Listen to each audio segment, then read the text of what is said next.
Hi, I'm Bob Kenig, and this videotape is about defensing the Delaware wing T offense, one of the most dynamic offenses in football today.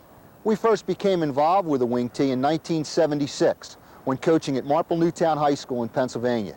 We were having a great deal of trouble stopping the offense and felt we had to come up with some solution. We contacted Ted Kemsky, the offensive coordinator from the University of Delaware, the home of the wing T, and Joe Sterrett, the quarterback at Lehigh University, who were then running the wing T. We also contacted several high school coaches from the Philadelphia area who were having great success running the offense. We spent countless hours watching film, videotapes, and reading books and learning about the wing T. In 1977, we installed the Combination 60 defense, the basis for my first book, Football's Attacking Combination 60 Defense. We had great success, and we also used the wing T offense. In that year, we finished 10-1, Central League champions, and were ranked number 5 in the state of Pennsylvania. We continued using the Combination 60 defense for several years with great success. When I moved on to Widener University, they were using a 3-4 defense, and were having a lot of success with it. Against our first wing T opponent that year, we suffered our first loss, and they moved the ball on us very, very well. At the end of the game, the defensive staff sat down and decided we had to come up with a few wrinkles to stop the wing T. Thus, the 3-4 slant and the 3-4 read blitz were born. In the remainder of that season, and for all of the next season, we faced 8 wing T opponents. We held them to an average of 43 rushes a game for an average of 71 yards rushing per game. We also intercepted 14 passes and recovered 13 fumbles. The 3-4 slant and the 3-4 read blitz became a permanent part of our 3-4 defensive package. And by the way, it's not only successful against the wing T, it's successful against all offenses. Well, let's get to work, and I'll show you how you can be successful with a 3-4 slant and the 3-4 read blitz.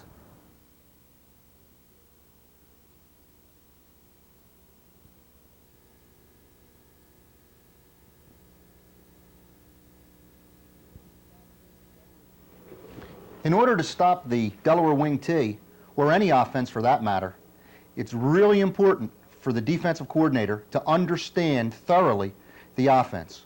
For that reason, we're going to begin our discussion with analyzing the strengths and weaknesses of the Delaware wing T offense.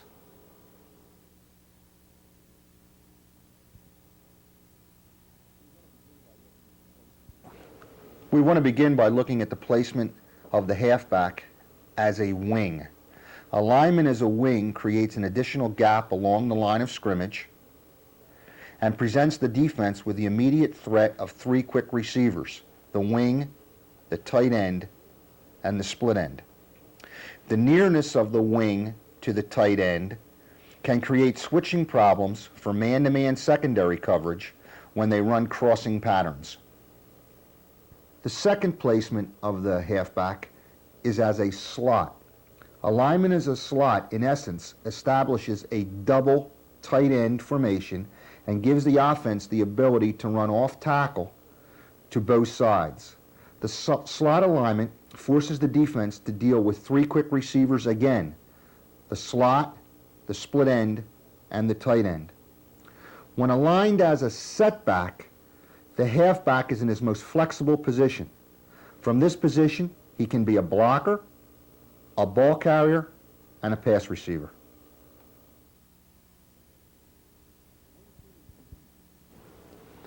The wing T is unique in that at any time, the offense can be in a 1, 2, or 3 back set. This is true in pre-movement and post-movement. By post-movement, I mean the offense can shift to change, or it can use motion, and there are 3 kinds of motions that are employed. There's 2-step motion, short motion, and extended motion. Let's look now at some pre-snap shifts. In a pre-snap shift, the wing T can change strength, change tight end to split end. Here, the tight end shifts out and the split end shifts in. The halfbacks can shift from setback to wing back or from wing back to setback. This forces the defensive people to make adjustments according to the offensive formation shift. There are three different kinds of motion that the wing tee can employ: short motion, two-step motion, and extended motion. This diagram shows two-step motion. Two-step motion occurs when the set halfback motions towards the ball. On the snap of the ball, he is approximately where the tailback is in an I formation. The motion is used as part of the belly series and only slightly changes the offensive formation. However, it puts the halfback in a much better position to be the pitch man on the option play, or a pass receiver, or a blocker on a play action pass. When the slot or wing motions to a setback alignment, short motion has been used. This type of motion can change a one-back set to a two-back set, which has occurred here, or a two-back set to a three-back set. The offensive advantage of short motion is that it changes the flank and could cause an adjustment error by the defense. Both two-step and short motion give an illusion that flow will go in the direction of the motion. When the defense adjusts to this motion or concentrates too intently on it, the wing tee misdirection game can become very effective. The third type of motion, and the one that's the most difficult for the defense, is extended motion. With extended motion, the halfback or the slot can motion either into the formation or out of the formation. In this case, the setback is motioning out of the formation, widening the flank, and one of the biggest problems, 4 receivers on or near the line of scrimmage: the setback, the tight end, the slot, and the split end. The extended motion can either go away from the formation, as we saw in the last diagram, or it can go through the formation. When it goes through the formation, it creates the possibility of trips to one side. This is one thing that a lot of wing tee coaches are now doing with their wing tee. By creating trips to one side of the formation, it's becoming almost like a run and shoot. It's opening up the offense and giving the wing tee the ability to really throw the football.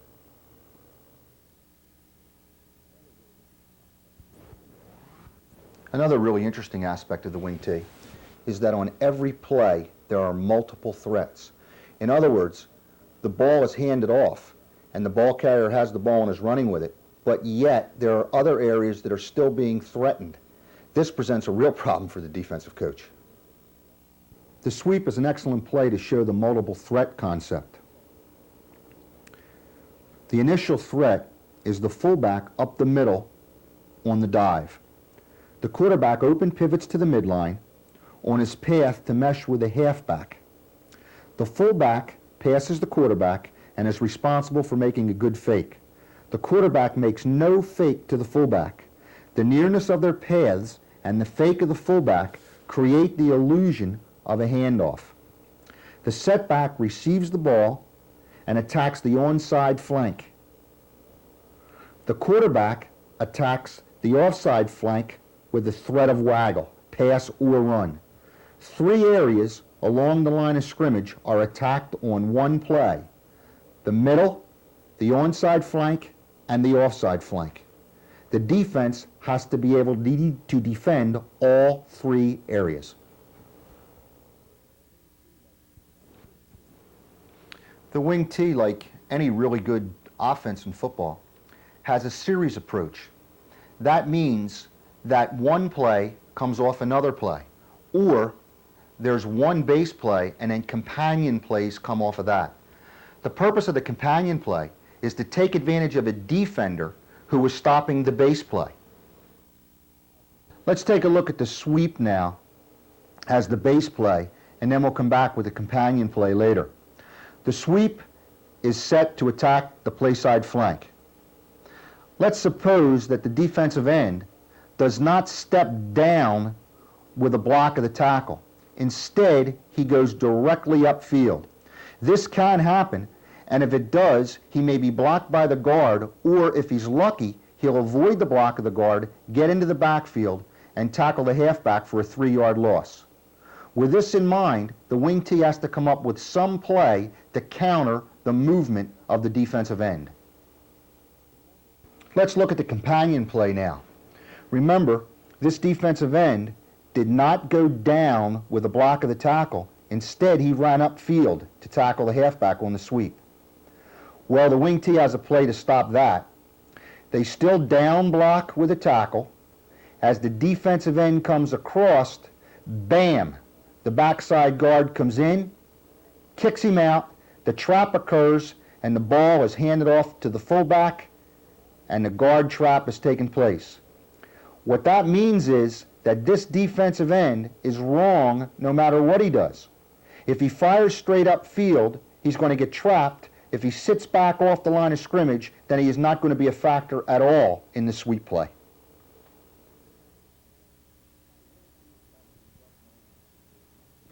The wing T is probably best known for its misdirection game. And the misdirection game serves two vital purposes. Number one, the threat of the misdirection game holds defenders and keeps them out of pursuit. The second purpose is for those defenders who over-pursue. When they over-pursue the play, the misdirection comes back and bang, it's 6 points. One real good example of the misdirection game is the halfback counter. And interestingly enough, it's also a play that's been picked up by the pros.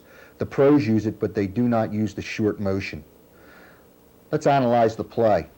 Short motion is used, and this motion gives the impression that play is going in the direction of motion. The quarterback reverse pivots, and the fullback steps as though it's belly play.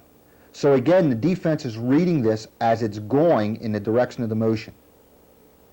The halfback even rocks to the side of the motion to give that impression that flow is going that way. He then comes back, receives the ball from the quarterback, and it's hit as a trap.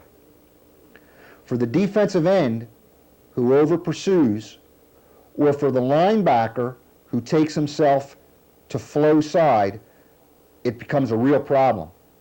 The offside tackle pulls, traps the defensive end, the tackle seals the linebacker, and the halfback comes right up through the gap, and it could be 6. The wing T features a run-oriented passing game.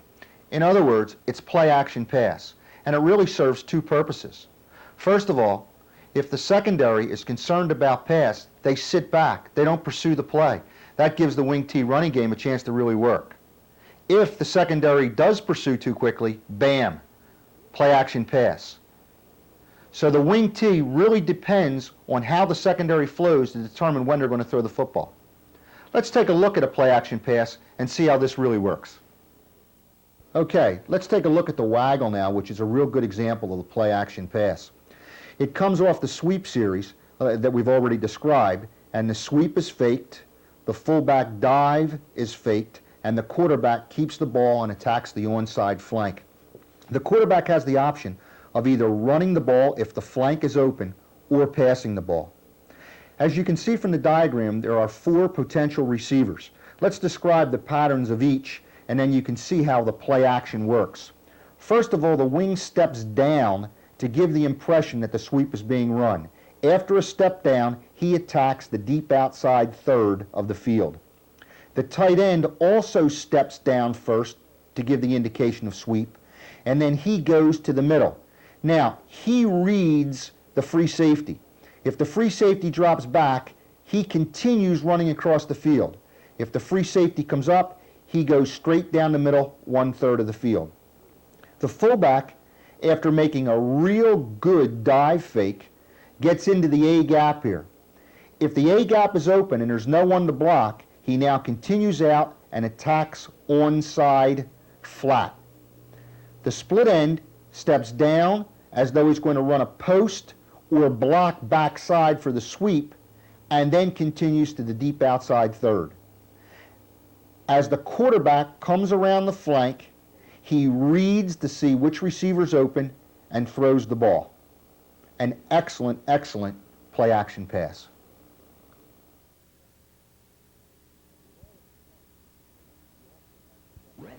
With all its strengths, the wing tee also has some definite weaknesses. The first one we want to discuss are the strong formation tendencies. Let's now take a look at the various formations and see what plays are run from each formation. Before we do that though, let's identify the names of the gaps so that we all understand where the plays are being run. The A gap is the gap between the guard and center, the B gap is the gap between the tackle and guard, and the C gap is the gap between the tight end and tackle or slot and tackle, and the D gap is everything outside. Tight end side plays with a slot formation are as follows. No motion belly is run in the B or C gap, counter crisscross is run in the C gap, sprint option in the C or D gap, and in the D gap, waggle pass or run. And the pass play would be sprint out pass. To the split end side, the fullback trap is run in the A or B gap, sprint option in the C or D gap, trap option in the C or D gap, and sweep in the D gap. The pass plays are sweep pass, trap option pass, and sprint out pass. Now let's look at the slot formation with the slot employing short motion. To the tight end side, the fullback trap is run in the A or B gap, the slot counter in the A or B gap, the belly in the B or C gap, belly option in the C or D gap, and the slot sweep to the D gap. The pass plays are belly pass and halfback counter pass. To the split end side, the halfback counter is run in the A or B gap, in the D gap is waggle pass or run, and the passing play is the slot counter bootleg pass. Now let's look at the slot formation with two-step motion by the setback. To the tight end side, in the A gap is the slot trap. To the split end side, the C gap, belly option in the C or D gap, and belly pass is the passing play. Let's look now at the wing formation. And in the wing formation, we have an additional gap, and that gap is the E gap, which is outside of the wing. Let's look at the tight end side plays. In the A and B gap, the fullback trap, off tackle play in the C gap, the power play in the C gap, buck sweep and lead sweep in the D gap, and the passes are sweep pass and sprint out pass. To the split end side, no motion belly in the BC gap, counter crisscross in the C gap, sprint option in the C and D gap, in the D gap waggle pass or run, and the passing action would be sprint out pass. Now we're looking at the wing formation with wing employing short motion. To the tight end side, in the A and B gap, the halfback counter, D gap, waggle pass and run, and the pass play would be wing counter bootleg pass. To the split end side, fullback trap in the AB gap, wing counter AB gap, belly in the BC gap, belly option in the CD gap, and wing sweep in the D gap. Pass plays would be belly pass and halfback counter pass. Now we'll look at the wing set with a setback employing two-step motion. The tight end side plays are in the C gap, belly down, in the CD gap, belly option, and the play action pass would be belly pass. To the split end side, in the A gap would be the wing trap. Keep in mind that we've named all these plays by words rather than using the wing tee numbering system.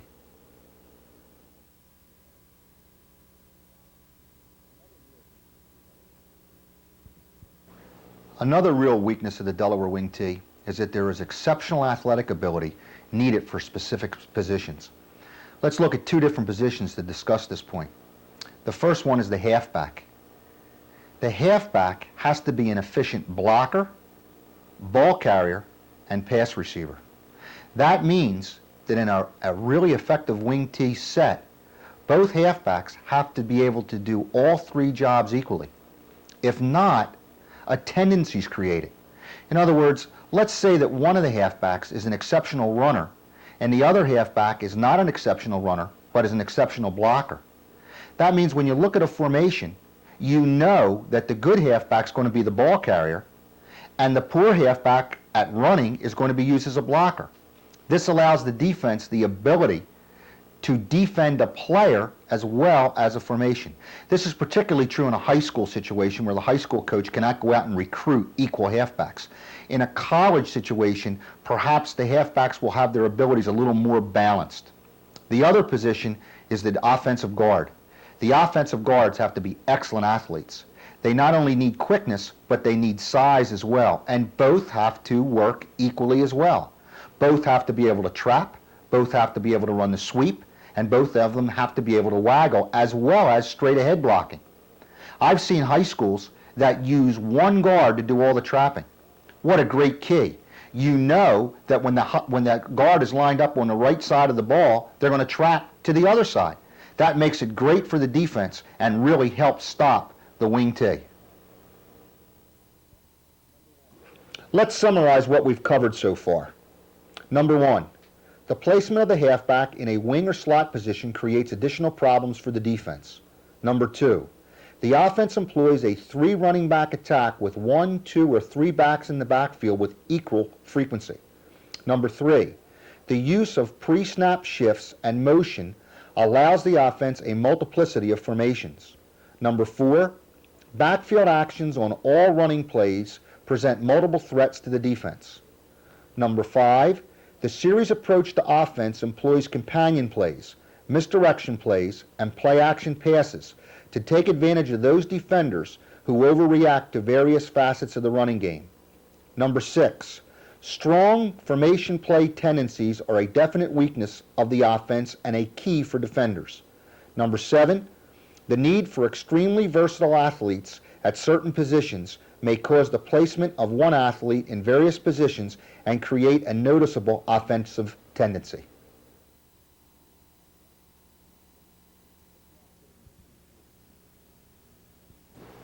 Let's now put in the 3-4 slant. It's important to understand that the 3-4 slant is part of our entire 3-4 package. In other words, we didn't develop a whole package to stop the wing T. That would be foolish. We used our regular package and added a wrinkle. The wrinkle is the 3-4 slant. And interestingly enough, the 3-4 slant is not only effective against the wing T, but is effective against every offense. We've used it in all different situations, and it's worked out very well in all of them.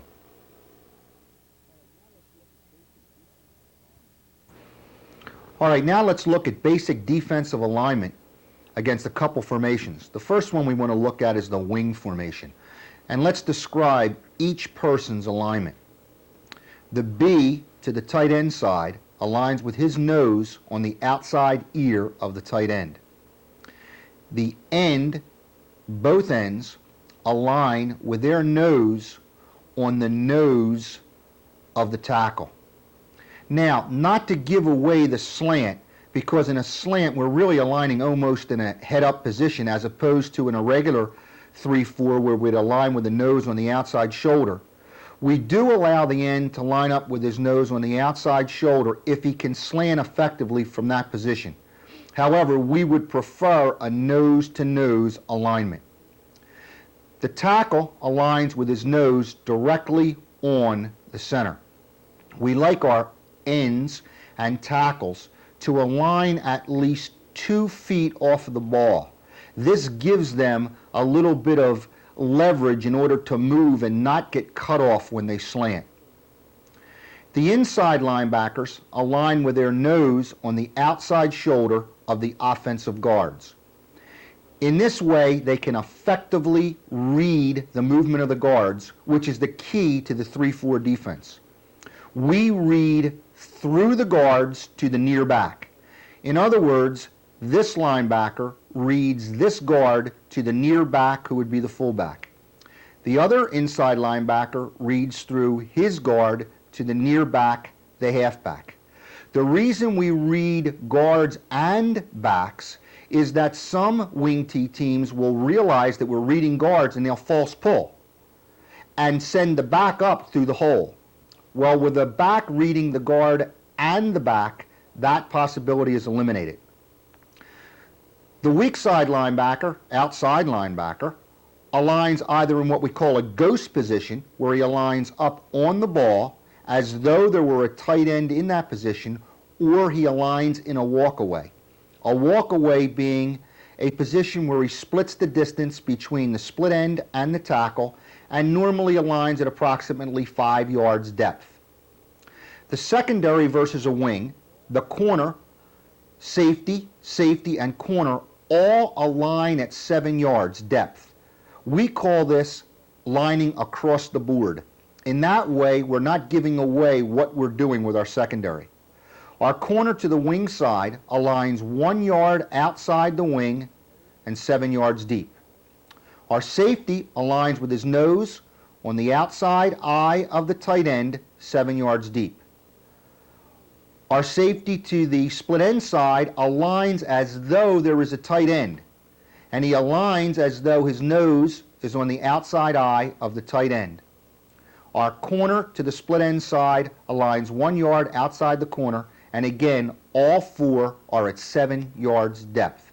We do make certain adjustments where at times in a long yardage situation we may drop them back to 8 yards, possibly even 9. But for a starting point and a base point, we align at 7 yards across the board. All right, now let's take a look at the slot formation. In the slot formation, the alignment of the strong side or tight end side linebacker, the end, tackle, end, and both inside backers are the same as versus the wing.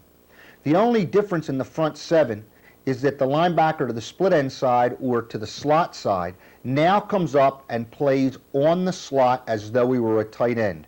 So he's aligning with his nose on the outside eye of the slot. The major adjustment is in the secondary, and the adjustment is simply shifting the defense slightly to the side of the split end. The purpose in that will be described later. The corner keeps the same alignment. The safety aligns over the guard away from the wide receiver side.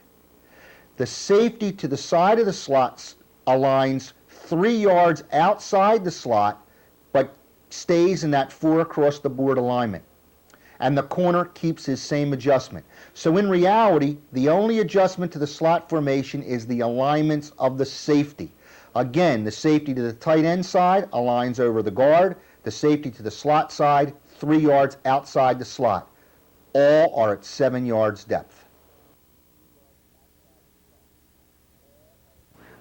One very important aspect of defensing the Delaware wing T that we employ is we do not flip-flop defensive personnel. In other words, when we come out and line up on the ball, we do not necessarily have a strong side outside linebacker and a weak side outside linebacker, and a strong side safety and a weak side safety, or a free safety and a strong safety. What we do is we teach our personnel to play both sides, strong and weak. This way, when the offense changes its strength by shifting or things of that sort, we don't have to do anything to adjust to that. We don't have to run our personnel away or to the strength of the formation.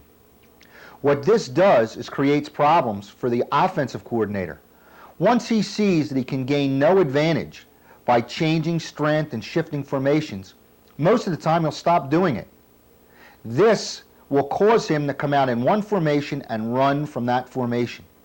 But if the coordinator comes out and sees that every time he changes a formation, the defensive personnel run around the field like a fire drill, then he'll keep doing it.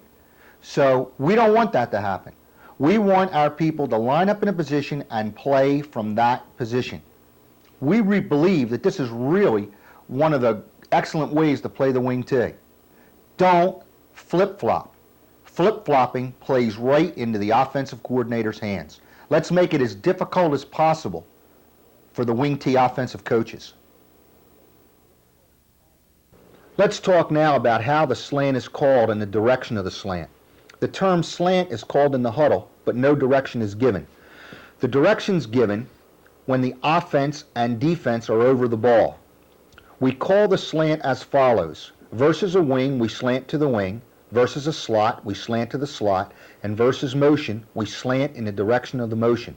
Now, of course, this may change if we have a strong tendency somewhere else, but this is our basic concept. Now, calling the slant to motion may appear to cause a problem, but it really doesn't. In other words, if a team comes out in a wing, and we've called the slant to the wing, and then that wing goes in motion, the linebacker simply calls the direction of motion, and that changes the direction of the slant, and we slant to the motion. This does take some time and practice, but it's worthwhile, and boy does it ever work. Okay, we now want to take some time and talk about the alignment and play of the defensive front, the two ends, the tackles, the outside backers, and the inside backers, and the pass drops of the linebackers, and then we want to conclude with the play of the secondary. Our defensive front five people slant what we call a man-and-a-half slant. All right, so if we looked at the linebacker to the side of the wing, he slants from the end to the nose or inside eye of the wing and is responsible for the D gap. The E slants to the nose or inside eye of the tight end, and he's responsible for C gap. Our tackle slants to the nose or inside eye of the guard, and he's responsible for A gap. Our other E slants to the nose or inside eye of the guard, and he's responsible for B gap.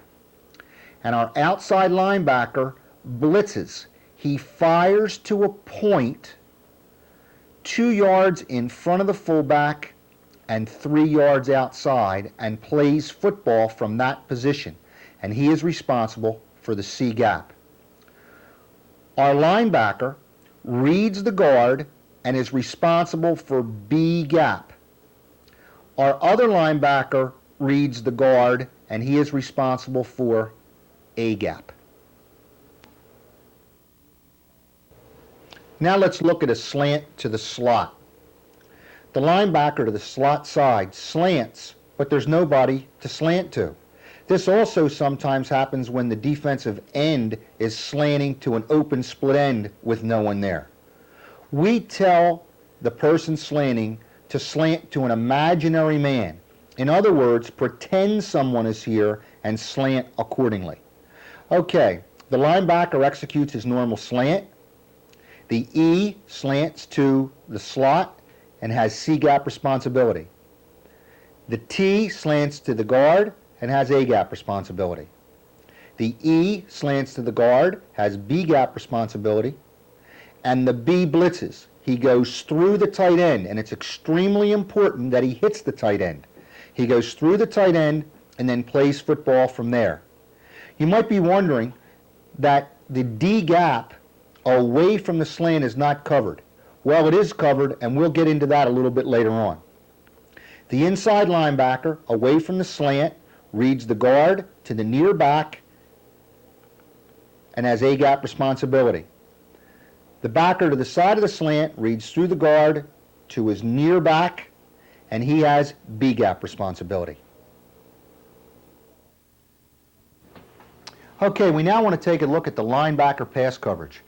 Remember, it's a little bit different depending on the side of the slant and also depending on the action of the quarterback. We'll explain that now with a couple of diagrams. Okay, let's now look at slant left, and the quarterback is executing a drop back pass. The front side or onside linebacker, that's the linebacker to the side of the slant, slants, reads pass, drops back to the flat zone. The inside linebacker on the drop back pass goes to the front side hook zone. He goes from hook to curl, but since there's no wide receiver to this side, there is in effect no curl zone.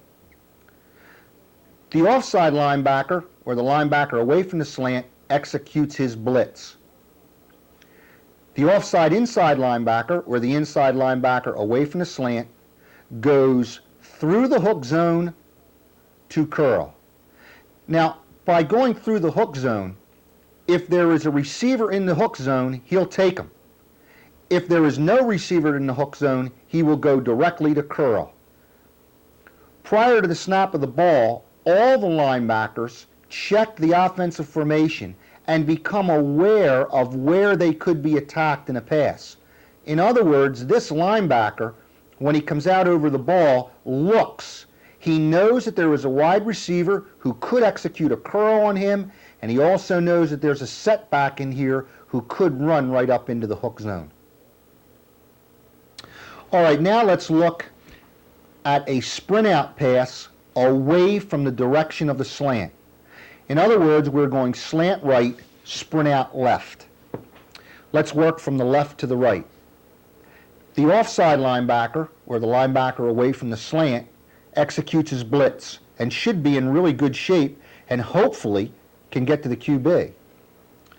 The offside inside linebacker drops to his hook zone, and he would normally go to curl, but there's no wide receiver out here, so he does not have to worry about curl. What he will do is stay in the hook and then drop back as the quarterback keeps going. The onside inside linebacker, or the linebacker to the side of the slant, drops into what we call the hole. The hole is an area over the center, and it widens as the quarterback widens. So as he's dropping the hole, as the quarterback goes wider, he goes wider and deeper. The onside linebacker, outside linebacker, the linebacker to the side of the slant, executes what we call a comeback technique. He reads the sprint out away, he starts to go back to curl, shortens his area up, drops straight back. As he's dropping, he's watching the slot back and the split end. If the split end runs any pattern under 15 yards inside, he'll take it man to man. If the split end runs a deeper pattern, he disregards them. He also reads the slot. If the slot runs any pattern wide, he will come up and take him man to man. If the slot does not do that, the onside backer continues to drop and then goes into the deep middle and helps out anywhere he can. All right, now let's talk about our secondary play. We're in a 4-deep zone and we're going to rotate to a 3-deep zone. Our rotation is always opposite the direction of the slant. In other words, if we slant right, we're going to rotate left. This is a basic rule. Sometimes we may change it if tendencies dictate. We may slant and rotate to the same side, but that's a rarity. When we rotate, we either will rotate a corner up, which is often known as cloud coverage, or we'll rotate a safety up, which is often called sky coverage, or invert and corner coverage. Let's take a look at that right now. Okay, now let's take a look at our secondary rotation. Keep in mind, we are slanting to the right here, and our outside linebacker has flat zone. As a basic rule, we roll away from the slant, so we are going to roll to the left. The important point here is we must determine who will rotate up to take the flat. Is it going to be the corner, or is it going to be the safety? That determination is made by the safety. When the safety feels that he can effectively get to the deep outside third and cover the widest receiver, he will make a cup call. That tells the corner that he must come up and cover the flat zone. If we were rotating to this side and we were going to roll our secondary this way, the safety would make an ivy call. That means that he would take the curl to flat zone and the corner would take the deep outside third. Well, since we're rolling to the left, our corner comes up and takes flat. If there was a wide receiver here, he would go through the curl to the flat zone. Our safety rotates to the deep outside 1/3. Our offside safety, or the safety away from the direction of the roll, has the deep middle third, and our corner has the deep outside third. Keep in mind, these two also make a cup or ivy call, and that's so that we don't allow the offense to know where we are rotating. Now we're going to look at roll right with an ivy call. Keep in mind again that the slant is going towards the wing. If we were rolling to the left, there would be a cup call here. We are rolling now to the right. The safety feels that this receiver is too wide for him to get to the deep outside third to cover him. Therefore, he calls to the corner, Ivy.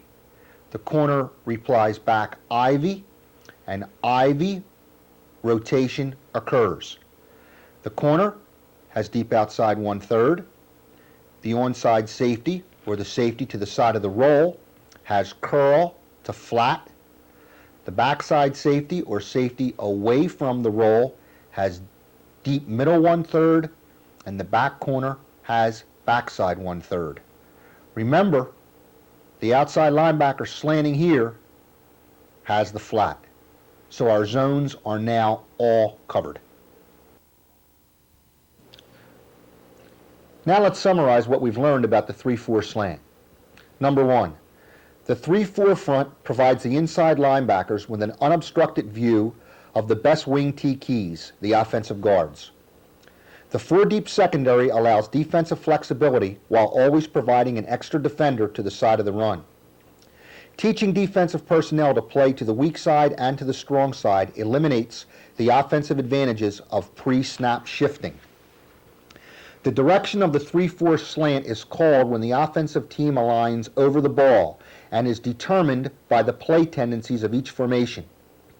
The nose tackle and ends listen for the last directional change call and slant accordingly.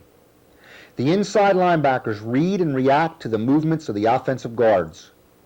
The onside-outside linebacker executes a slant while the offside-outside linebacker employs a blitz. The secondary uses a rotating 3-deep zone coverage with either a safety or corner covering the curl to flat area to the side of rotation. The side to which the secondary rotates is normally opposite the direction of the slant. The safety to the side of rotation determines when cup or ivy is to be used.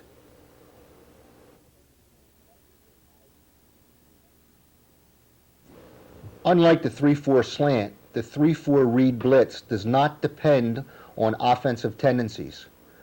No matter what formation the wing T comes out in, the read blitz stays the same. The only adjustments are made by the secondary. In the huddle, read blitz or fake read blitz is called.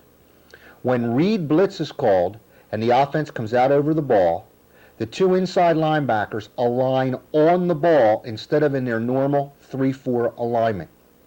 When fake read blitz is called, the inside linebackers line up on the ball when the offense comes out of the huddle, and prior to the snap, they drop back to their normal 3-4 alignment. This causes some real blocking adjustments for the offensive line. They've got to determine whether the linebackers are going to stay there or drop off. We believe that the 3-4 fake read blitz is nearly as effective as the read blitz itself. Now let's take a look at the alignment and play in the read blitz. All right, let's take a look at the read blitz now with what we call he-man coverage. He-man coverage is a type of man-to-man coverage, and we will discuss that a little bit later on. Let's look at our front people.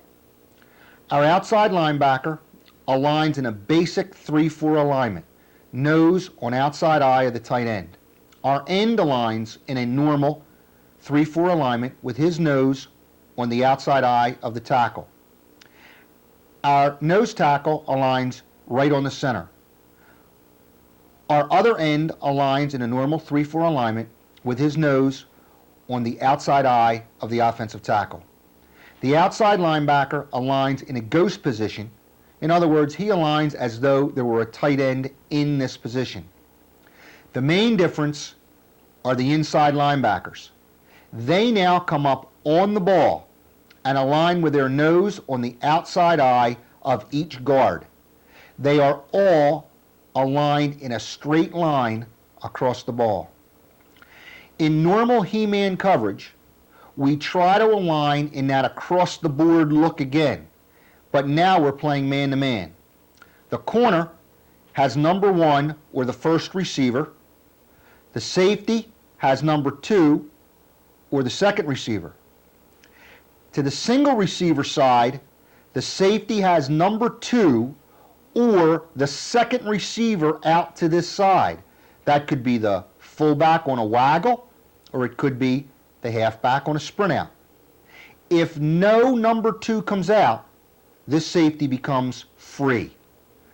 The corner to the single receiver side has the split end man-to-man. Okay, this is read blitz again, but now we are in he-man lock coverage. Lock coverage means that the corner is now playing number 1 man-to-man, but he's aligning on the line of scrimmage with his nose on the outside eye of the wing. The safety, because his man is covered by another player, the linebacker, he lines approximately 4 to 5 yards off the ball, but he still has the tight end man for man. His nose is on the outside eye of the tight end. The corner, who is playing the wide receiver man-to-man, changes his alignment. When he's playing a wide receiver man-to-man, he moves to an inside alignment and puts his nose on the inside eye of the wide receiver and is playing him man-to-man. Again, the safety is free or has number 2. Again, to go over that, number 2 is the second receiver to come to this side. If he comes out in the flat, safety has a man-to-man. If he comes out on a waggle pattern, safety has a man-to-man. The nice part about this coverage is that he could end up free and be an extra defender to the ball.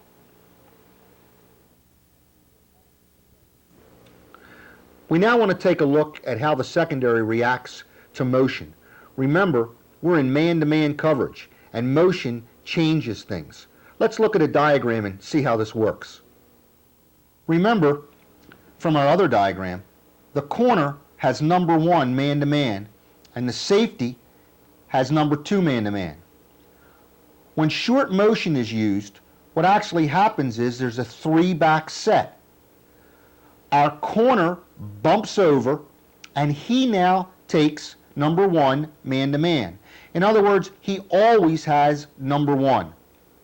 The safety bumps out and aligns over the tackle in the same way the other safety aligns over the tackle when there is no number 2 on or near the line of scrimmage. There's a 3-back set. The safety now has number 2 or the second receiver to this side, and if no receiver comes out, he's free. Motion simply means bumping defenders. We will bump all across. If, for instance, this man went in motion right across the formation, our corner would take number 1, our safety would be number 2 to this side or free, and this safety would now come up and take number 2. We do not cross in front of defenders, we simply bump when we are in he-man coverage. All right, we now want to talk about the read blitz technique by the inside linebackers. The inside linebackers align on the line of scrimmage.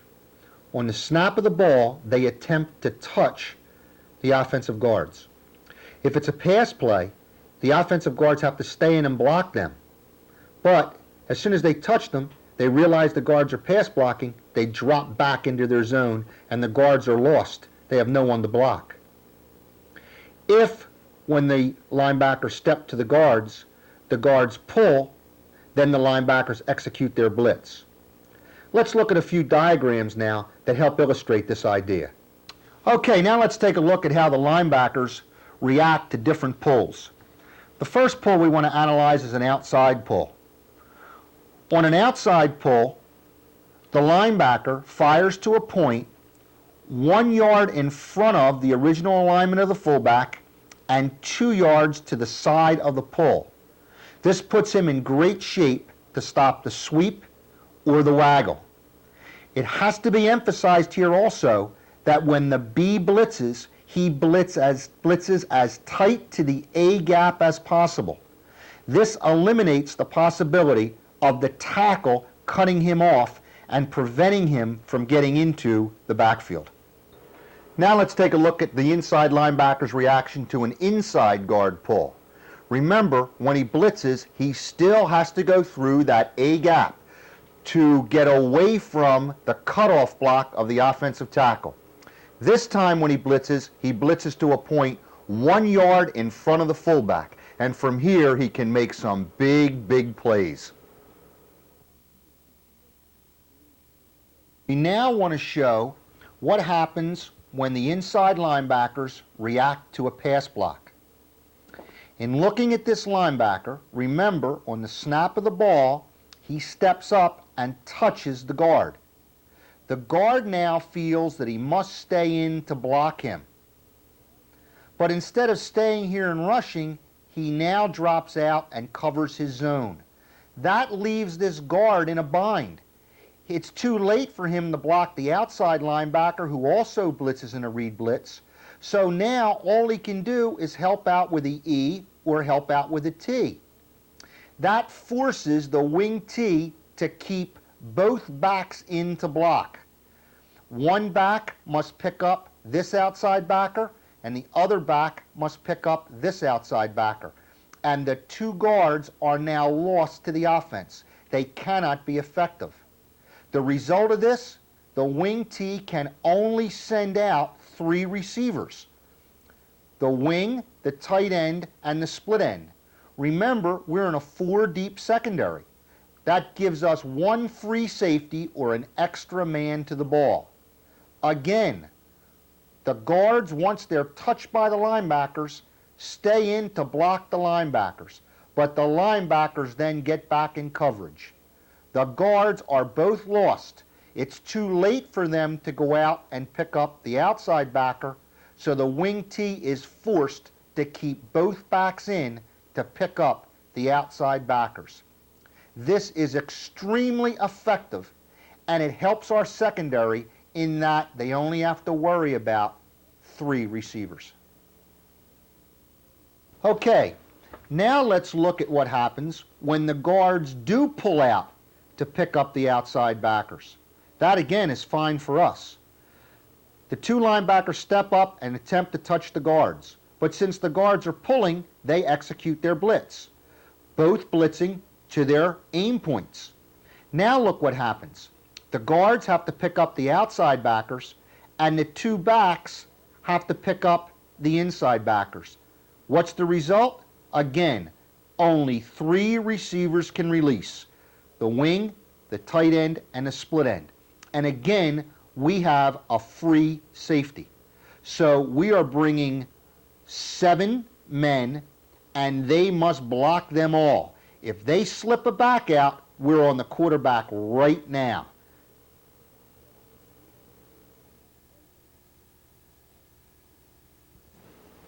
Okay, we now want to look at the play of the outside linebackers. Their blitz is the same blitz that they execute when they're the offside linebackers in a slant. There is only one big difference. In the slant, when they're blitzing, they are also outside contained, which means they cannot let the quarterback or anyone else get outside of them. In the read blitz, it's different. As the outside linebacker fires, he has no responsibility but to cause havoc in the backfield. Therefore, he has no outside contain. Outside contain is held by the defensive end. He executes his normal 3-4 read, and he is responsible for anything going to the outside. Let's summarize now what we've learned about the 3-4 read blitz. Number 1, unlike slant, the read blitz is not based on offensive tendencies. Number 2, the read blitz, which was originally designed to stop the drop-back passer, provides the possibility of a 7-man pass rush. Number 3, the nose tackle, ends, and outside linebackers align in a normal 3-4 alignment. 4, the inside linebacker employs an up alignment. Number 5, the up alignment and the actions of the inside linebackers force the offense to keep backs in to protect the passer. Number 6, normally only 3 receivers can safely release versus the read blitz. Number 7, the He-Man secondary coverage is pure man-to-man versus 4 receivers and man-to-man with a free safety versus 3. Okay, let's take a break now and go over what we've covered. We've looked at the strengths and weaknesses of the Delaware wing T offense. We've analyzed the 3-4 slant and the 3-4 read blitz. Now it's time to put those defenses in action against certain wing T offensive plays. We're going to cover number 1, the sweep, number 2, the guard trap, and number 3, the waggle. Okay, let's get to work.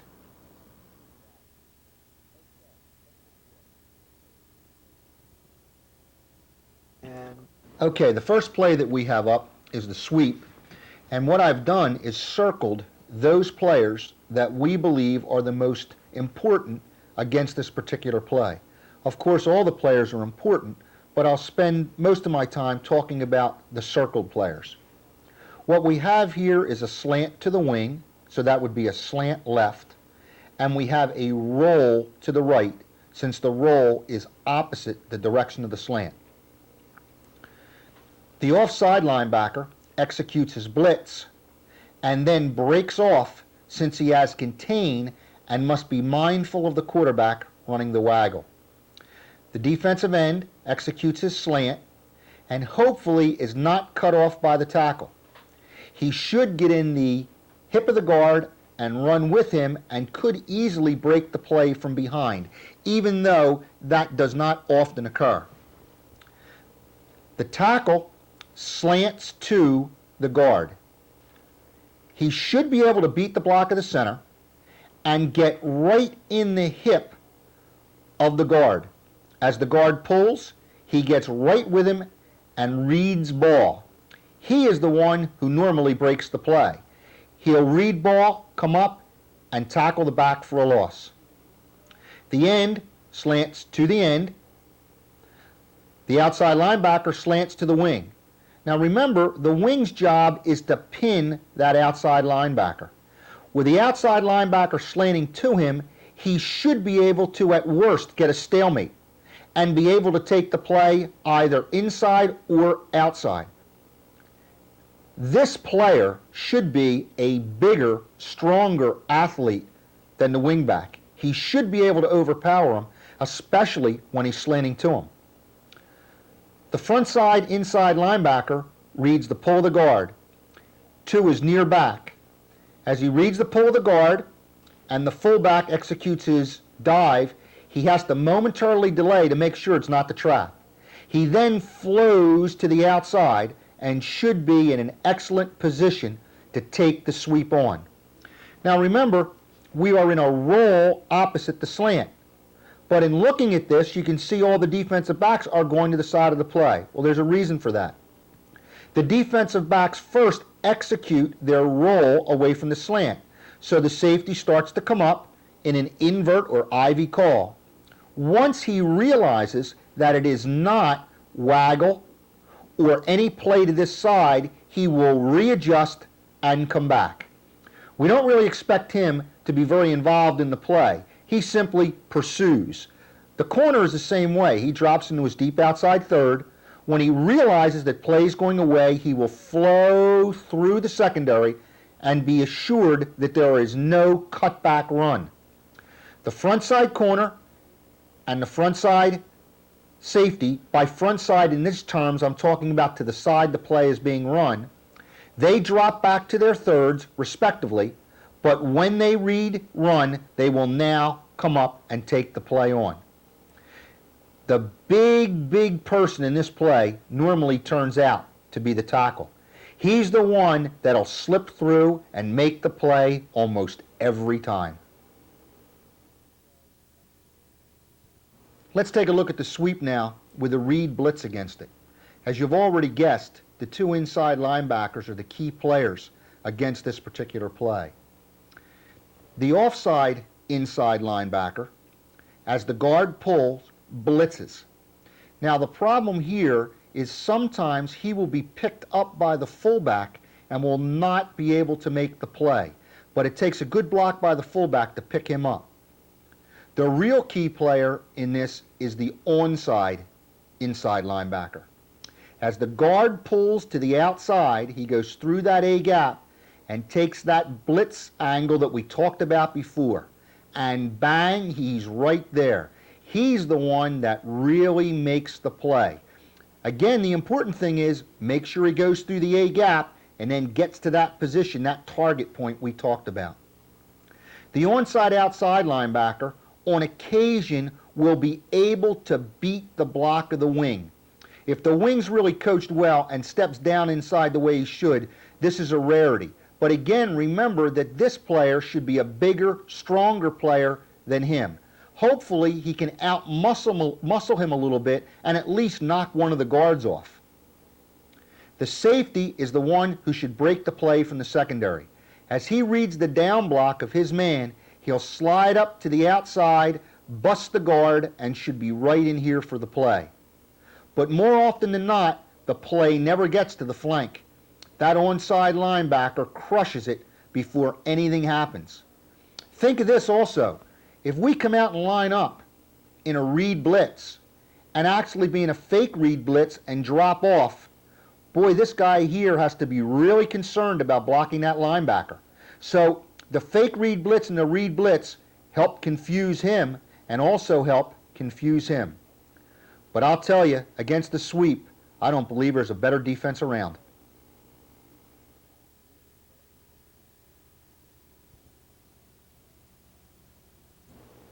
Let's take a look at the guard trap now with a slant and a roll secondary. The slant is to the wing, the roll is away from the slant. Again, the two key players, the offside end, the end away from the slant, and the offside inside linebacker. Also keep in mind when we're looking at this backside linebacker or offside linebacker, when he executes his blitz, remember he's outside contain, so as he's blitzing, he has to look and see that quarterback and remember that he has to contain him. Or what they'll do offensively, if he keeps coming, they'll just run the waggle and run out here because there's no one out there, so he's contained. The backside or offside defensive end is the key player here, and boy does he break this play. He slants and should hopefully beat the block of the tackle. Even if the tackle gets a piece of him, he still should be able to get down here in this play. He blitzes to the head of the guard. As he sees the guard pull, he gets in his hip pocket and bang. He hits the fullback before the fullback even knows what's going on. Surprisingly, there are times when he hits the fullback before he knows what's going on. He gets into that hole and the fullback runs right into him. And boy, what a collision. Great play. The backside or offside inside linebacker reads the pull of the guard. He steps, slides with a pull, and here he is right in the hole. Those two break the play. The end can hit it for a loss. The linebacker can hit it for a 1 or 2 yard gain. When you see this happen, boy, I'll tell you, you're happy you're running the slant. One important coaching point here. Make sure when the end slant, or the tackle slant, or the linebacker slant for that matter, they stay along the line of scrimmage. They do not over-penetrate. We have had defensive ends that have slanted and ended up here. Well, when they're up there, there's no way they make that play. It has to be a slant right on the line of scrimmage. Remember, he's 2 foot off the ball. So as he slants, that angle takes him right to the head of the guard. He slides down and collision, collision, collision. What a great play. And hopefully, even a fumble might occur.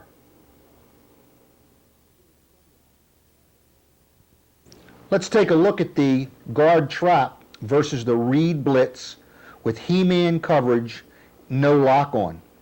Remember the alignment of the corner. Since the tight end is covered, he aligns at approximately 4 yards.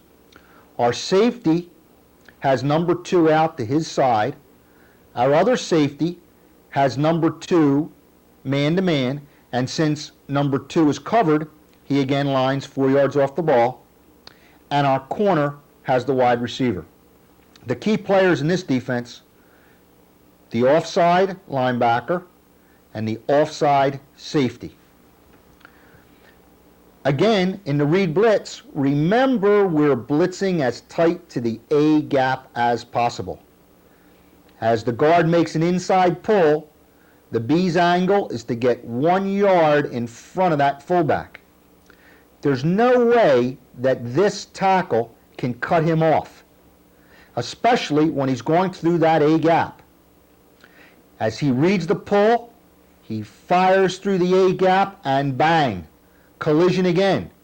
Just like the slant when the end's slanting down. Except this might even be a little faster. And instead of making the collision right here, we sometimes make the collision right at the handoff point. And then there goes the ball dribbling on the ground. So this is the big player versus the guard trap. The safety, remember, he has number 2 man-to-man. Well, number 2 would be him coming out on the waggle. As soon as he sees number 2 coming up, he's coming up. As he sees the guard pull and number 2 cut to the onside, he's right in the hole to make the play. If he doesn't stop the play, I'll tell you what, he will. He'll be right in there and the play will be stopped for no gain. Let's look back here for a second. Remember what we had talked about on the read blitz. As he comes down here, he's going to be a little more concerned about contain than him. He's the reckless blitzer. But as you see it diagrammed here, if he does read waggle, he can break off and get out and cover that quarterback, even though it's not his job. Again, key player, that inside linebacker. Bam! When he hits that, it's all over.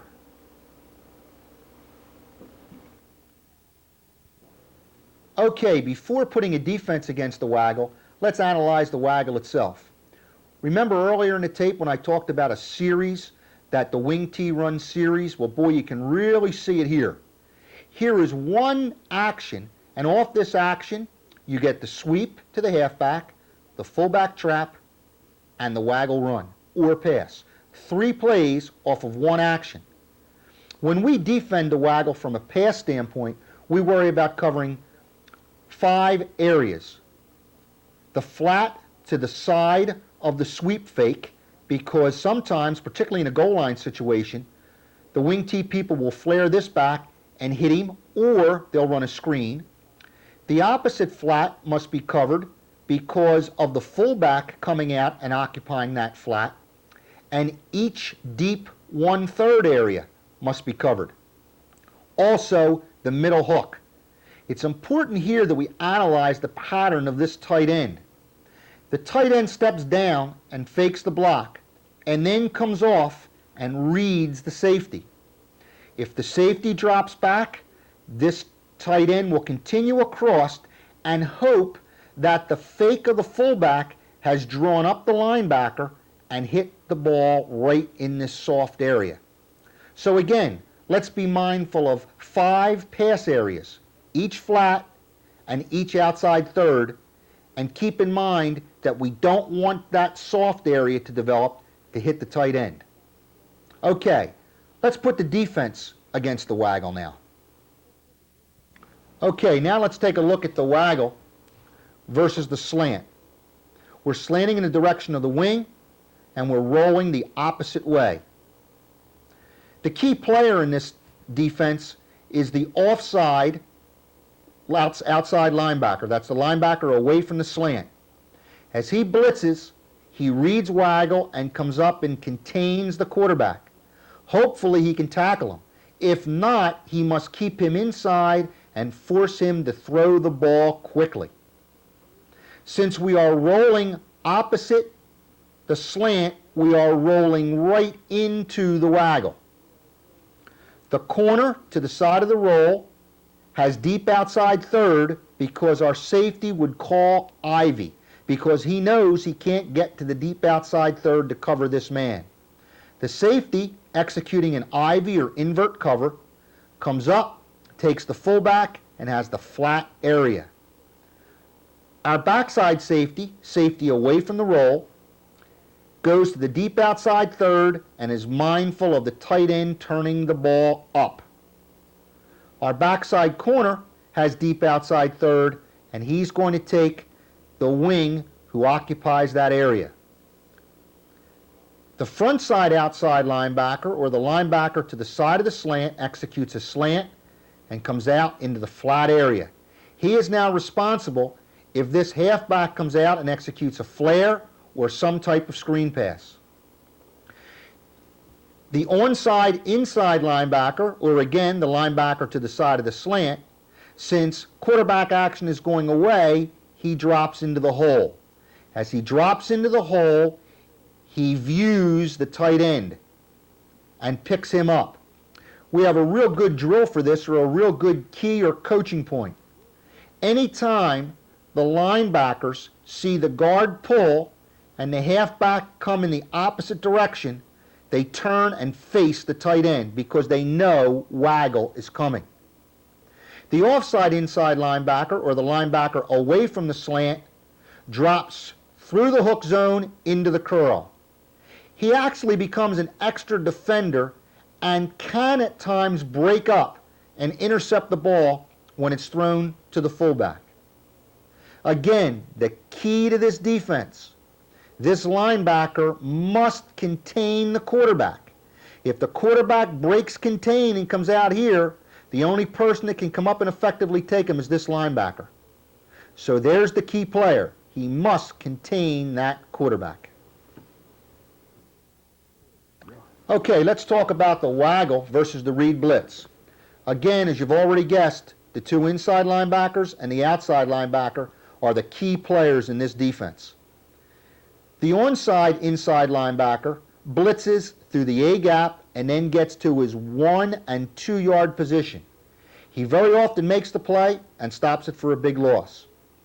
However, the fullback who's coming through that A-gap sometimes will attempt to pick that linebacker up. But remember, we're going through the A-gap, but then we're going to that 1-2 position. So it's very difficult for him to get him. Sometimes he might bump him off, but he still should make the play. The offside inside linebacker reads the pull, goes through the A-gap, and sometimes will catch the play from behind. And the reason he catches it is the onside outside linebacker rushing holds everything up, forces him to slow down, and he catches it from behind. Also, remember that our end is outside contain. He sometimes will come out and force that quarterback to hold up. Our offside defensive end executes his read, then he comes and has outside contain. He'll pick up that flare pass or the screen. What a disappointment for wing T people when his big defensive end intercepts a pass and takes it for 6. Our corner has the wing, man-to-man, number 1. Our safety has the tight end, number 2, man-to-man. To this side, remember what we had said in he-man coverage. That safety has number 2 to his side, or he's free. Well, here comes the fullback, and he's number 2. Our safety jumps him and has a man-to-man. Our corner takes the wide receiver man-to-man. I don't like playing with pure man-to-man coverage with no free safety. But when you're bringing this linebacker, and this linebacker, hopefully we'll get to him so quickly that he'll never be able to get the ball off. If he does, we'll force him to throw quickly, and we should be in good shape for an interception. This defense is absolutely super versus the waggle. Well, that's it. That's defensing the Delaware wing T. And if you use the 3-4 slant and the 3-4 read blitz, you're going to keep your opponents out of this part of the football field. The videotape was based on my second book, Defensing the Delaware Wing T. This book is available through Harding Press. And any questions or comments you have concerning the book or videotape can be also directed to Harding Press. My third book, Defensing the Run and Shoot Offense, will be out soon. Keep an eye open for it. Well, good luck against all of your wing T opponents, and I hope you shut them all out.